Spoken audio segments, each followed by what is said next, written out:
Hi everyone, I hope you are all doing great. So ang lesson natin ngayon is about investing in the Philippine stock market. So itong module na to can give you a quick introduction and a jump start on how to get in the stock market. So along your journey, marami pa naman kayong ibang matututunan. The market itself will be your teacher also. And your experience will be your track record ng gano'n na kayong ka-seasoned as a trader or an investor. But of course, lahat naman ng seasoned nagsimula sa beginners. Okay, so let's get started. Ano muna yung stocks? Ang tawag ng iba dyan, equities or shares.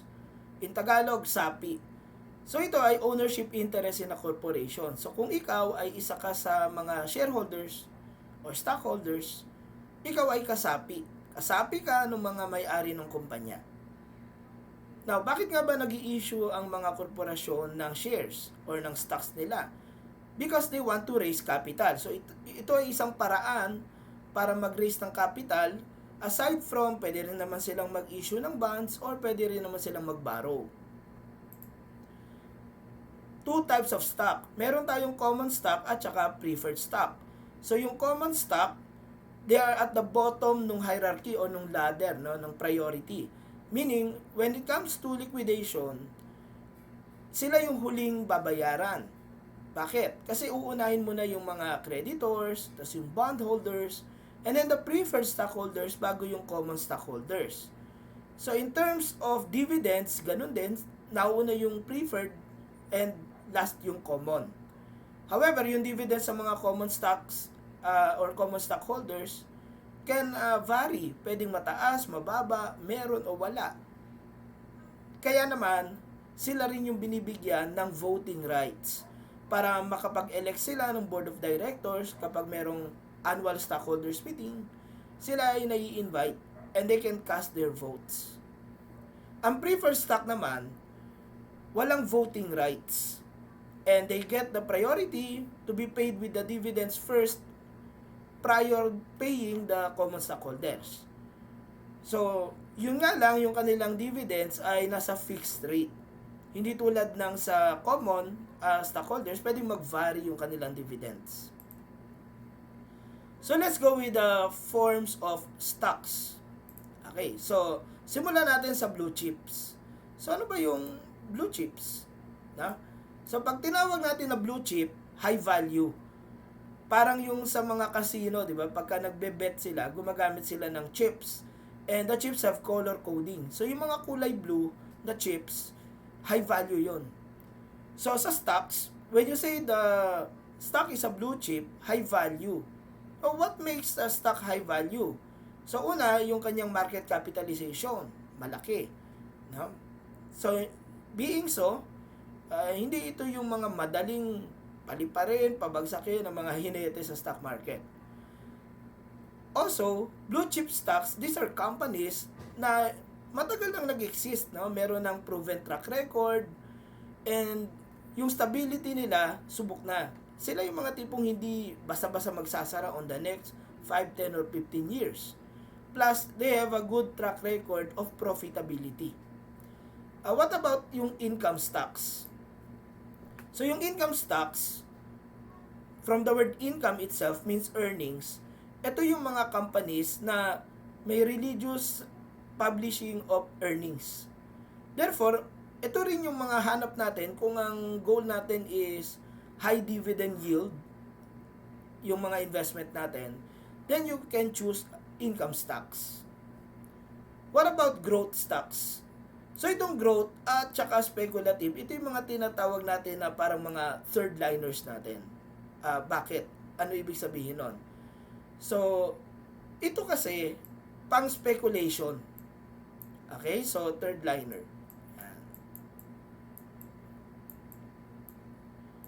Pang short term lang. So, more on trading and not really on investing. But, let us first tackle growth. Okay. So, sa growth stocks, let me just draw this. No? Meron tayong tinatawag kasing life cycle. No? So, meron tayong introduction, meron tayong growth, meron tayong maturity, meron tayong decline. Now, sa introduction stage, banayad yung pag-angat. Sa growth, biglang steeply pataas. And then eventually, magmamature and then magde-decline. So, sa growth stage, andito yung may mga aggressive expansion. And because of the expansion, it pushes the stock price to go up. Okay? Yun nga lang, if you are investing in growth stocks, yung mga nag-e-expand nga na companies, they will not rather pay the dividends to the stockholders. And instead, they will use, okay, the available earnings para i-continue yung expansion nila. Okay. So, ano naman itong mga, natin, speculative. Okay? So, when you say speculative, ito naman yung, from the word speculation, nagbe-bet ka kung it will, di ba, materialize o hindi, yung mga catalyst na tinatawag. So, ano ba yung catalyst? Catalysts are like game changers. So, for example, meron tayong stock na pinaniniwalaan nating baka maging next telco o telephone company, no, na babasag sa duopoly ng Globe and PLDT. So, doon, pwede nating speculate na kung yun nga company, siya ngayon, mag-skyrocket yung price. However, there's a danger na baka hindi yun ang maging next telco, halimbawa. So, in that case, instead na mag-skyrocket, magiging sinking down the drain yung price. Okay. So, what about defensive stocks? So, example nito, yung sa mga electricity, water, ito yung mga necessities natin na even if may crisis tayo, naghihirap tayo, nagtitipid tayo, we will not cease patronizing them. We still need power or electricity, we still need water. Okay? So, magkakaroon ng demand, magkakaroon din ng sales, kung ganon. And this can be translated to earnings. What about cyclical stocks? So, from the word cycle, may economic cycle tayo. So, meron tayo yung expansion, peak, recession, and trough. Tapos, babalik. Diba? So, ito yung expansion, ito yung peak, ito yung recession, ito yung trough. Okay. So, may mga stocks na sumasabay siya sa cycle na yan. Meaning, if the economy is at the expansion stage, nagiging bullish yung prices ng stocks. However, if the economy is pulling back, the prices also fall. Example of this, yung mga banks at saka mga real estate. Parang Jack and Jill yan, yung correlation yan sa economy. Okay? So, if economy is good, the real estate and banking industry is good. Ganon. Okay? What about seasonal? So, when you say seasonal, from the word season, merong seasons yung pagiging profitable nila. For example, we know that Del Monte primary product is pineapple. And pineapples have seasons. So, kung season ng harvest o production yan, magiging productive yung company. Okay? But if not, there will be a little pullback on their productivity.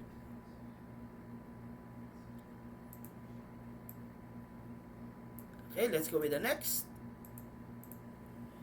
What are the ways to earn in stock investments? So, first are dividends. No? So, the first way to earn is through dividends. The second is through stock price appreciation. So, ano ba yung dividends? So, dividends are shares of the company's earnings na i-distribute sa mga stockholders. Yung stock price appreciation, ito yung basic na buy low, sell high. So, you buy the stock when the price is low and you sell it when the price goes up. So, again, dividends are declared out of the unrestricted retained earnings and declared by the board of directors. Now, we have types of dividends. One is cash dividends. So, pag cash dividend, ang dinedeclare sa'yo, cash, no? Like, 1 peso for every share. Ganyan. While stock dividends, ang dinideclare is additional shares of stock of the same company. So halimbawa, Globe Telecom, hawak mo. Tapos nag-declare, oh, 10% stock dividend. Halimbawa lang. So kung may 1,000 shares ka, bibigyan ka ng 100 shares additional kasi that's the 10% of the 1,000. Okay? Property dividend naman, ang ibabayad sa'yo ay shares of stock din, but of a different company na property nung stock na hawak mo. Ang recent example nito was the Robinsons Land Corporation. Those holders ng Robinsons Land Corporation shares had been paid with property dividend in the form of APVI shares. Because APVI is a property naman ng Robinsons Land. Now, there are 4 dates to remember when dividends are declared. So, una, yung declaration date. This is the date when the board of directors declare the dividend. Then we also have the ex-dividend date or the ex-date. So, yung ex-date, ito yung magdedetermine kung ikaw ay maging eligible to receive the dividend. The rule of thumb is, whatever is the ex-date, you have to buy the stock before the ex-date and hold it until the ex-date. Because if you will sell prior to the ex-date, those shares being sold, even if they were bought before the ex-date, they will not anymore be eligible para bilangin at bayaran ng dividend. So only those shares na bought before the ex-date at na-hold hanggang ex-date ang babayaran ng dividends. So sa record date, this is usually 2 weeks after the ex-date. Dito nilang na-determine sino-sino yung mga babayaran and magkano lahat. And payment date, much awaited natin, this is the date when the dividends will be credited to our account. So ito example ng site where we can monitor declaration of dividends, pati yung mga ex-dates. Ito ay ang PSE Edge. Okay, so ano nga ba ang website na to? That's basically edge.pse.com.ph. So let me write that. Okay, so again, that is edge.pse.com.ph. Okay, so yun po yan. Pagka tumitingin po kayo dito, make sure na yung binabasa ninyong stock na nag-declare ay common shares. Okay? Malalaman nyo naman kasi nakasulat naman sa type of security in all caps common. Otherwise, yung iba ay mga preferred. So baka mamaya nabasa nyo, preferred pala, tapos binili nyo using your trading account, common nyo nabili nyo. Hindi ninyo marireceive yung dividends because ang nag-declare ng dividend ay preferred stock. Okay? So that's how it works.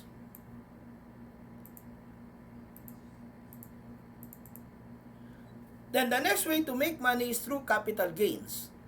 So yung capital gains is basically the difference between the price when you bought the stock up to the price when you sold the stock.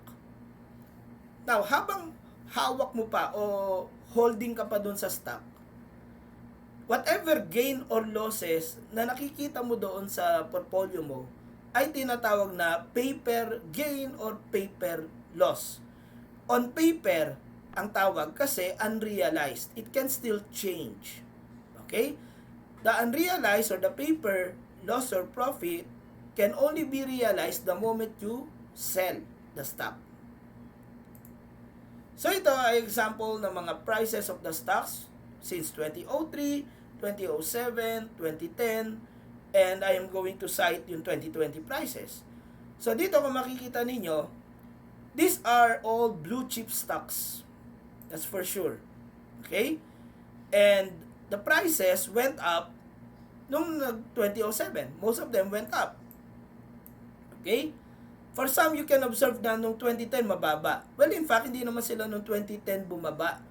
They actually went down during the crisis nung 2008. And some are already just recovering. Okay? But For some, hindi pa sapat yung pagkaka-recover, no? But there are stocks like the Meralco here, you can see na continuous yung kanyang pag-increase. Okay? As well as the Universal Rubina. Now, ano na kaya ang mga prices this year? Okay? So imagine, no, kung nag-invest ka ng around 100,000 dito, sinabog mo sa mga stocks na yan, marami-rami na yon. By this time, you have millions already. Okay, so ito na yung presyo. Noong December 2020, year-end, ito na yung prices ng mga stock na yan. And last January, ito na yung prices ng mga stock na yan. Okay, and now, February, going forward or moving forward, what do you think will be the direction? Is it more like babalik ba yan dito? Yung Meralco, babalik ba sa 8 pesos? Okay? Unlikely. I'm not saying impossible, but unlikely. Okay? So what is the Philippine Stock Exchange? So the Philippine Stock Exchange is the market itself. Okay? So siya yung intermediary between the buyers and the sellers. So ito yung order flow, no? When a buyer and a seller would like to make an order about their stock trading, ikakast nila yung order sa kanilang mga brokers. Okay? So, halimbawa, dito, sabi ni buyer, "Dear broker, pakibili mo ko." Yan naman. Sabi naman ni seller, "Dear broker, pakibenta mo to." So, lahat ng orders na yon dadalhin sa PSE, Central. Na? So, walang transaction na directly from buyer to seller. Wala niyan. Hindi rin magta-transact ng broker sa broker ng mga orders ng kanilang mga clients. Okay? It has to be brought to the Philippine Stock Exchange. Okay? Then, dapat mag-match. Para mag-match yung order, same stock, same price, same volume or quantity. So, how does the market work? Na? Ito ang tinatawag na ticker. So, whenever the market is open, the ticker is moving, flashing stock, symbol, price, and volume. The market opens 9:30 a.m. So, pag 9:30, gagalaw na yung ticker. Okay, kapag may nakita ka na nag-match, for example, Metro Bank, ano ibig sabihin nito? So, si Metro Bank nagkaroon ng trade at 66 pesos, 1,360 shares yung na-match sa 66 pesos. Kulay green kasi it's tumaas. Okay? Tumaas siya from the previous price. Okay, what about if that's a red? Meaning, that's lower than the previous price. Okay? And if yellow, there's no change in the price. It's the same. Okay?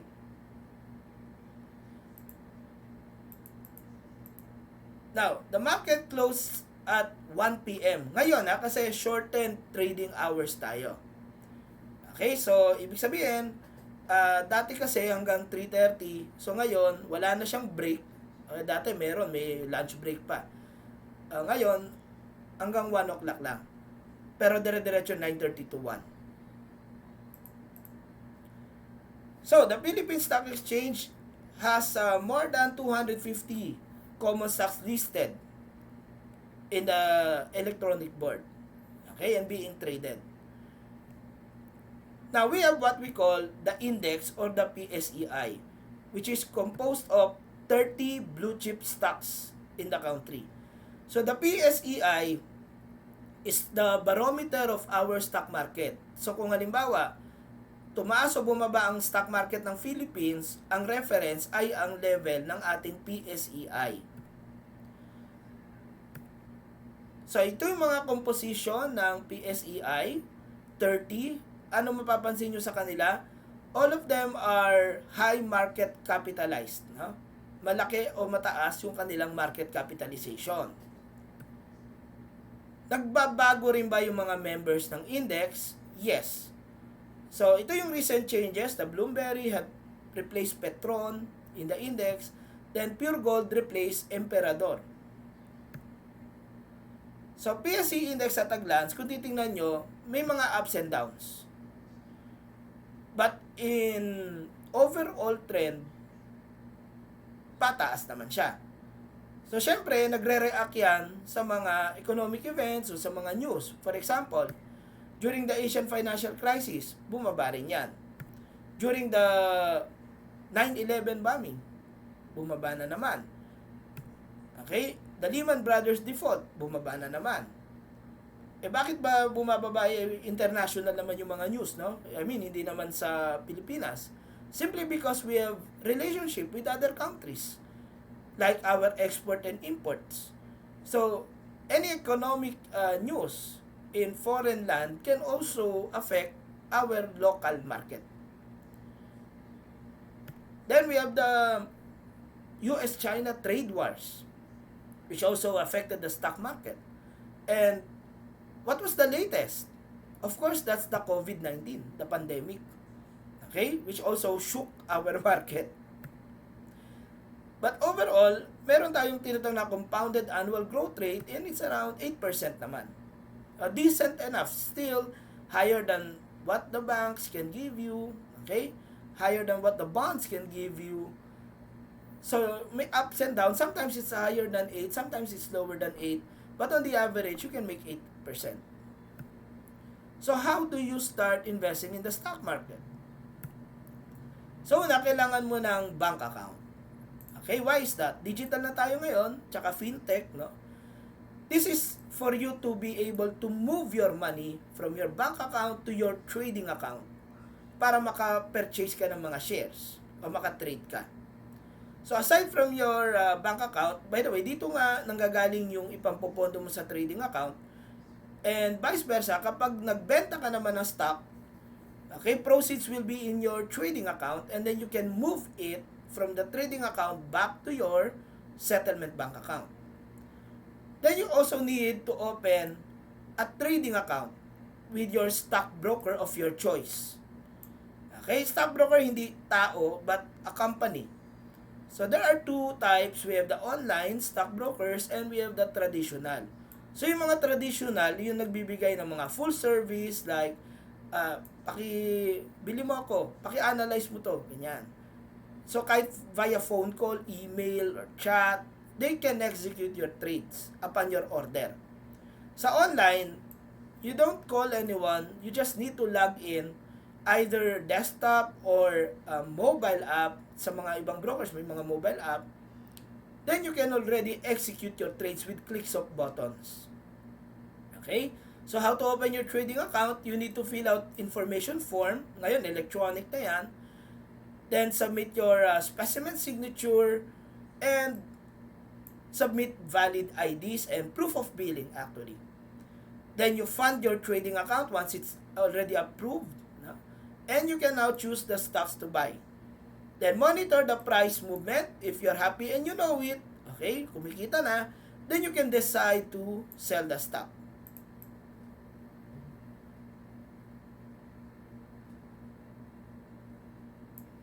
Okay.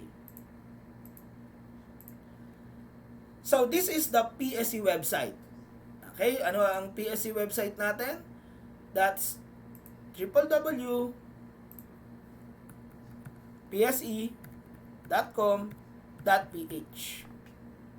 Okay? So, pag tinype mo yan, okay, pumunta ka dito sa brokers or trading participants. So, merong directory. So, sa directory, makikita mo, A to Z yan. Pero may makikita ka ng mga 50,000, 20,000 yung minimum. Matataas yan, may 100,000. Tapos ito ay mga with reservation. So, ito ay mga traditional brokers. So, one of the beauty ng online is that they don't need that much para makastart ka. Okay? You can start for as low as 5,000 pesos, pwede na. So, click online brokers. nakalista na, filtered na yung mga online lang. So, halimbawa, ang choice mo rito, si First Metro Securities. Pag click mo niyan, i-redirect ka na niya doon sa website niya. So, any of these na i-click mo, you will be redirected to the website ng broker. So, kung alin man yung pinili mo at nandun ka na sa website, ang pupuntahan mo ay yung open an account. Okay? So, tulad dito, the open an account is here. Yan. So, ito, sample, First Metro Securities, o tapos, open an account. So, pag-click mo ng open an account, may guide, no? So, are you a Metro Bank account holder? Yes or no? Okay, this is for a specific example, First Metro Sec. Pero, bawat broker may kanya-kanyang process, no? And may kanya-kanyang mga requirements. So, just note of them, or take note of them, and comply with them. So, dito, minimum deposit, 5,000 pesos. Okay? And you can fund using a variety of channels. Okay? Pay bills, usually. Pwedeng GCash. Ayan. Maraming mga method ng payment. Pwede mag-over the counter sa mga Metro Bank branches. So, prepare your valid IDs. Okay? So, ito, may steps na rito. 1, 2, 3, 4, 5. Susundan mo lang yan. So, complete the form. Fill in the blanks. Then, pag-submit mo, verify your email. This is your third step. Okay? So, pag na-verify mo na yung email, upload your documents. That's your next step. So, have it saved in your drives or in your storage. Then, upload. Okay? And then, kapag approve na yung account mo, the next thing you will do is pondohan mo na. How? You can actually use your mobile banking or online banking. So, pwede yan through pay bills.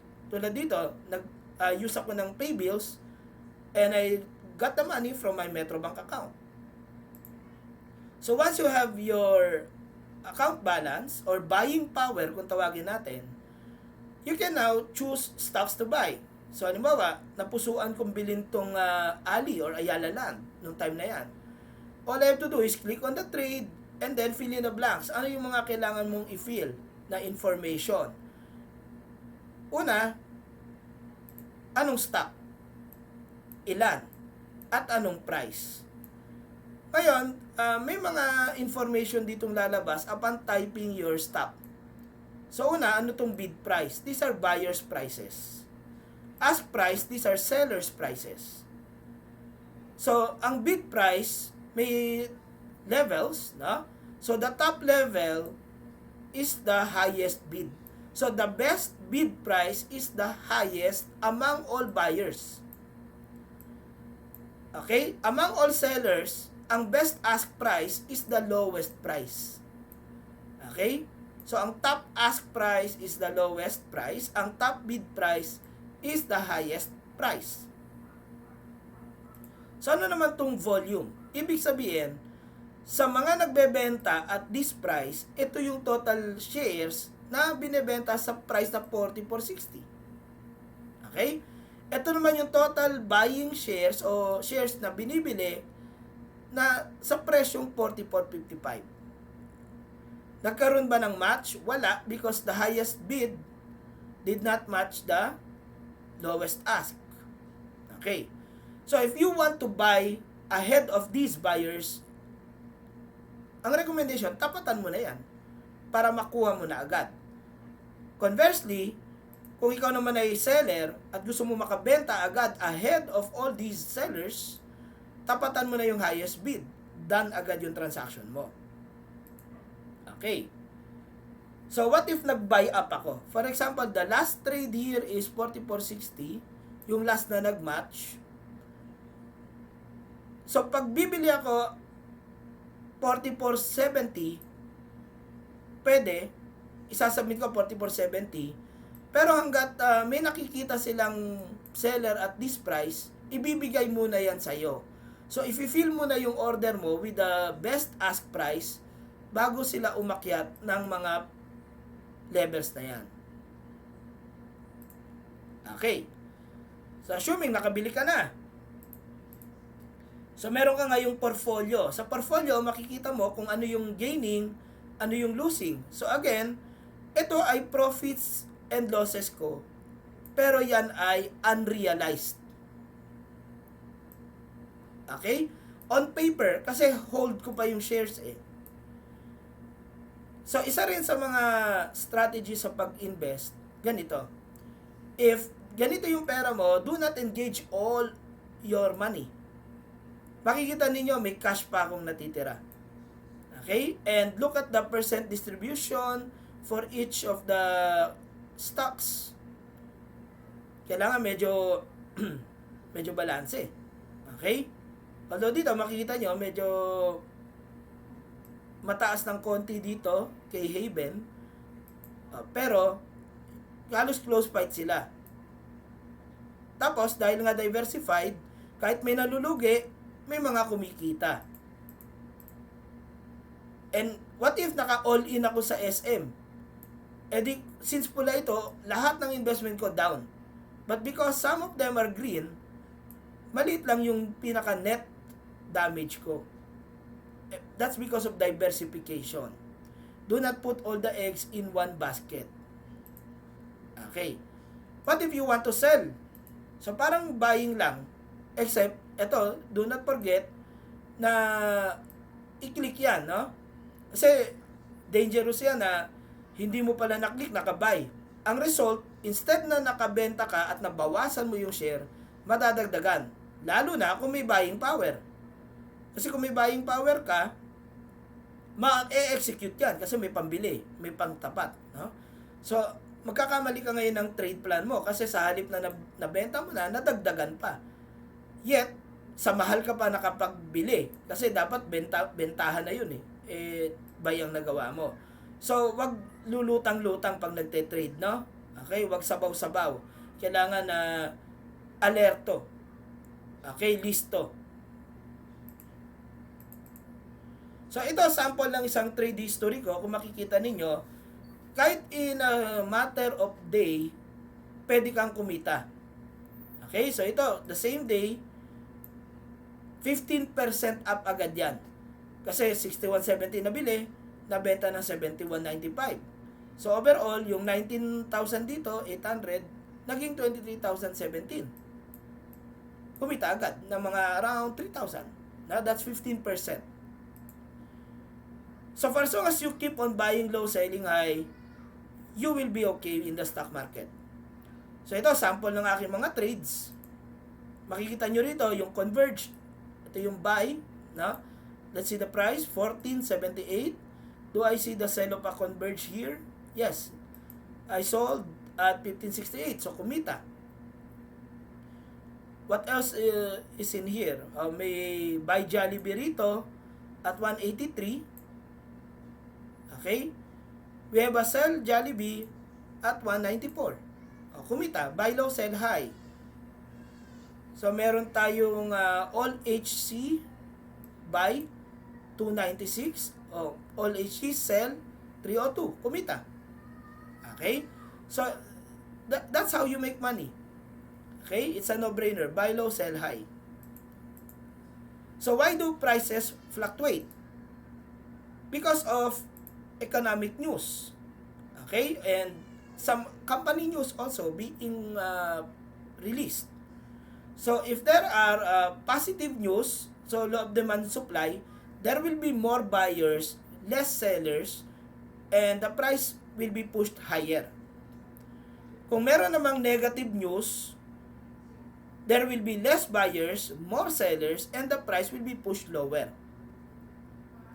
So, are there charges? How much? Yes, no? So, we have what we call broker's commission, both on the buy side and the sell side yan. Clearing fee and transaction fee, buy and sell yan. Meron yan. Ang stock transaction tax, only on the sell side merong charge. Wala sa buy. Okay. So, yung broker's commission, a low of 0.25% plus VAT and a high of 1.5%. So, usually, yung mga brokers may or yan o minimum. Halimbawa, 0.25% of the transaction value or 20 pesos, whichever is higher. Pwede rin naman yan na Sa mga traditional, 1.5% or 300 pesos, whichever is higher, mga ganon. So you have to be aware kung ano ba yung mga minimum, okay, para ma-maximize mo. Now, online brokers have lower brokers commissions unlike mga traditional. Kasi yung mga traditional, meron silang mga mas matataas na charges kasi sila ay nagpo-provide ng full service. Eh yung online kasi parang do it on your own. Okay. So ito example na tinatawag natin na trade calculator. So sa trade calculator, pwede mo ilagay yung stock, yung quantity you bought, and price na bili mo. And then kung ano yung target exit price mo, you can place it, o kung ano yung current price na sa tingin mo, lalabas ka na, exit ka na, pwede mong makompute kung magkano yung gains mo, yung net, after all the cost. So, usually if you're following the 8K rule, ano ba yung 8K rule? Yung kapag nag-trade ka, minimum ka na 8,000 per trade, okay? If following the 8K rule, total charges will be at around 1.19%. Okay? So, make sure na kung bibili ka ng stock at mayroong potential upside, the upside must be above 1.19%.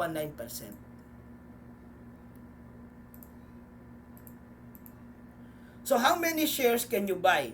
Meron tayong tinatawag na board lot. Okay? So, sa board lot, depende sa price range.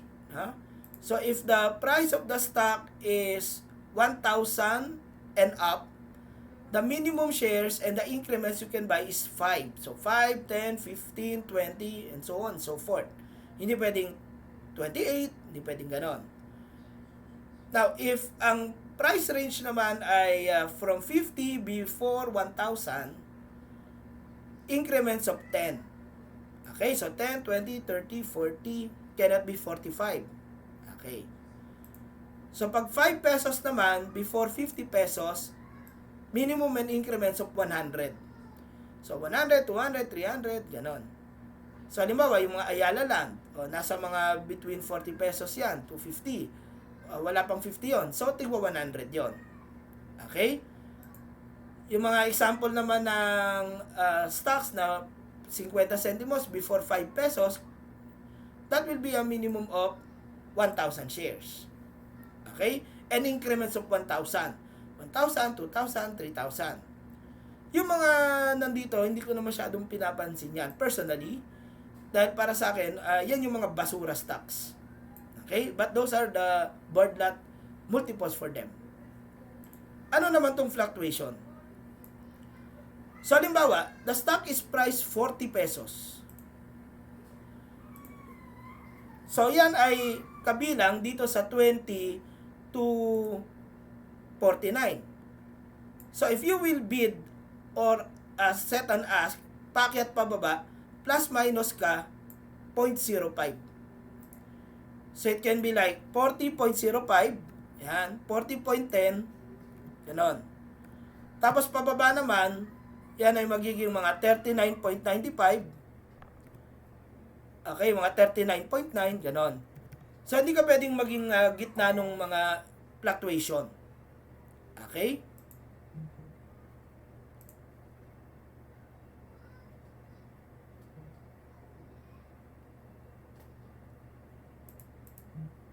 Can you lose money in stocks? Yes, easily. So, that's why you must have the wisdom to choose the good stocks and avoid the bad stocks. So, example, Manila Bulletin. What went wrong? No? Perhaps, because of the digital era, not many are still subscribing to newspapers. Malamang digital na rin, PDF, online na. Okay? So, very few na lang, okay, mga corporate na lang halos, institutional, yung mga mo-order o bumibili ng mga newspapers. No? The broadsheets. So, the price went down. This is a famous brand, Kodak, Eastman Kodak. And because of the technology again being digitalized, hindi na gumagamit yung iba ng film. So, ayan, bumagsak na. And of course, this is a familiar brand, the Nokia. Okay, connecting people. And now we have the Samsungs and the Huawei and the iPhones. So, bumagsak din yung price. So, do all companies make money? No, only the young and dynamic. So, you stick to winners. Okay, like for example, Universal Robina, okay, and Jollibee. Yan. Kasi bakit winners? Una, consumer-driven yan. Pangalawa, they had been existing for a long time and could exist still, continuously, on the next years. Okay? So, you invest in the stocks that also participates in the economy. And this is your way of participating in the economy. Because as these companies grow, as the economy grow as well, we also grow. So ito po ang aking magiging covered lecture about the stock market or investing in the stock market. So meron pa tayong next installment. I'm going to discuss about investing in mutual funds. So I'll see you in our next session. Thank you very much.